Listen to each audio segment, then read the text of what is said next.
ভগৱানে যেনেকৈ শৰীৰটো দিলে ঠিক তেনেকৈ প্ৰতিটো অংগতে এটা এটা বেমাৰো দিলে। আজি আমাৰ লাগিলে দাঁতৰ বিষ আৰু এয়া যাবলৈ ওলাইছোঁ। বাহিৰত ইমানেই গৰম, এয়া চৰবত তৰবত বনাই লৈছোঁ কাৰণ ঘৰৰ পৰা পানীখিনি লৈ যোৱাৰ নিচিনা কেতিয়াও হ'ব নোৱাৰে। মই যিমান যি হ'লেও পানী বটলকেইটা লৈ গৈ ভাল লাগে, লাগিলে শেষ হৈ আকৌ আমাৰ কিনিব লগাই হয়। বাৰু যি কি নহওক, এয়া মই লৈ মেলি এয়া ৰেডি হৈছোঁ। দেখিছেনে মোৰ মুখখন দেখিয়ে গম পাইছে কিমান বেছি গৰম, ঘামি গৈছোঁ ৰেডি হোৱাৰ পিছতো। এয়া নাচপতি দুটাও লৈ লৈছোঁ আৰু এয়া ৰেডি হৈ যাব লৈছোঁ। আচলতে দাঁতৰ বিষ হৈছে মোৰ নহয়, মাৰ। কেইদিনমানৰ আগতে আমি গৈছিলোঁ, আজি আকৌ যাব লগা হৈছে। ফিল আপ কৰিব, সেইকাৰণে বাৰে বাৰে যাব লগা হৈ আছে। এয়া আহি আমি পালোহি ডক্টৰ ঘৰ, কিন্তু ডক্টৰ গৈছে লাঞ্চত, সেইকাৰণে ৰখি আছোঁ। পোৱালীজনীও মাকৰ লগত আহি ৰখি আছে। এতিয়া ডক্টৰ আহি পিনি মানুহজনীক দাঁত সৰাবলৈ বহুত টাইম লাগিলে। তেওঁ ফাৰ্ষ্ট আৰু দাঁতো সৰাইছে, সেইকাৰণে 3 ঘণ্টা ওপৰ লাগিলে।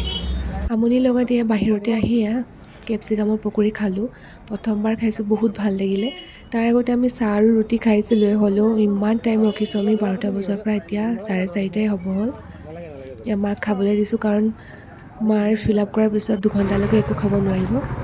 আৰু বাহিৰত অকণমান সময় ৰখি এয়া আকৌ আমি ভিতৰৰ চেম্বাৰত গ'লোঁ। এতিয়া এয়া মাৰ কৰি আছে।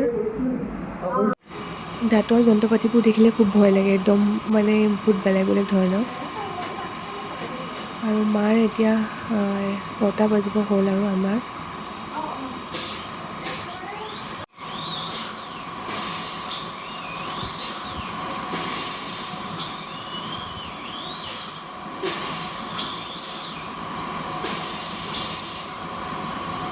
এয়া মাৰো লাহেকৈ হৈছে আৰু। এয়া মই কৈছিলোঁ নহয়, যিমান পানী আনিলেও বাহিৰত কিনিবই লাগে।